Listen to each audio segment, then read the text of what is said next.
രജനീകാന്തിന്റെ jailer 2വിനായുള്ള കാത്തിരിപ്പിലാണ് ആരാധകരെല്ലാം തന്നെ.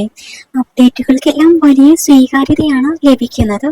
ഇപ്പോഴിതാ Bollywood king Khan Shahrukh Khan jailer 2വിൽ ഒരു പോലീസ് ഉദ്യോഗസ്ഥനായി വേഷമിടുന്നുവെന്നാണ് സിനിമാ വൃത്തങ്ങളിൽ നിന്നുള്ള റിപ്പോർട്ടുകൾ വരുന്നത്.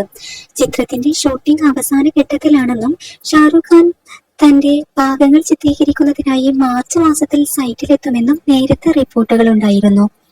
ഏകദേശം 7 മുതൽ 8 ദിവസം വരെ നീണ്ടു നിൽക്കുന്ന ഷൂട്ടിംഗ് ആണ് അദ്ദേഹത്തിൻ്റെത്. ഈ ഭാഗങ്ങൾ ചിത്രീകരിച്ചു കഴിയുന്നതോടെ സിനിമ പാക്കപ്പ് ആകും. സംവിധായകൻ നെൽസൺ ദിലീപ് കുമാർ ഒരുക്കുന്ന ജയിലർ 2 വലിയ പ്രതീക്ഷയോടെയാണ് ആരാധകർ കാത്തിരിക്കുന്നത്. ആദ്യ ഭാഗം ബോക്സ് ഓഫീസിൽ നിന്ന് 650 കോടിയിലധികം രൂപയാണ് ആഗോളതലത്തിൽ വാരിക്കൂട്ടിയത്. രജനീകാന്തിന്റെ കരിയറിലെ തന്നെ ഏറ്റവും വലിയ വിജയങ്ങളിൽ ഒന്നായിരുന്നു ജയിലർ. വിവിധ ഇൻഡസ്ട്രികളിലെ പ്രധാന താരങ്ങൾ സിനിമയുടെ ഭാഗമാകുന്നുണ്ട്. മേഘ്ന രാജ് സർജയും വിജയ് സേതുപതിയും മോഹൻലാലും വിനായകനും തുടങ്ങി നിരവധി താരങ്ങൾ ചിത്രത്തിലെത്തുന്നു എന്ന വാർത്ത ഇതിനകം തന്നെ ചർച്ചയായിരുന്നു.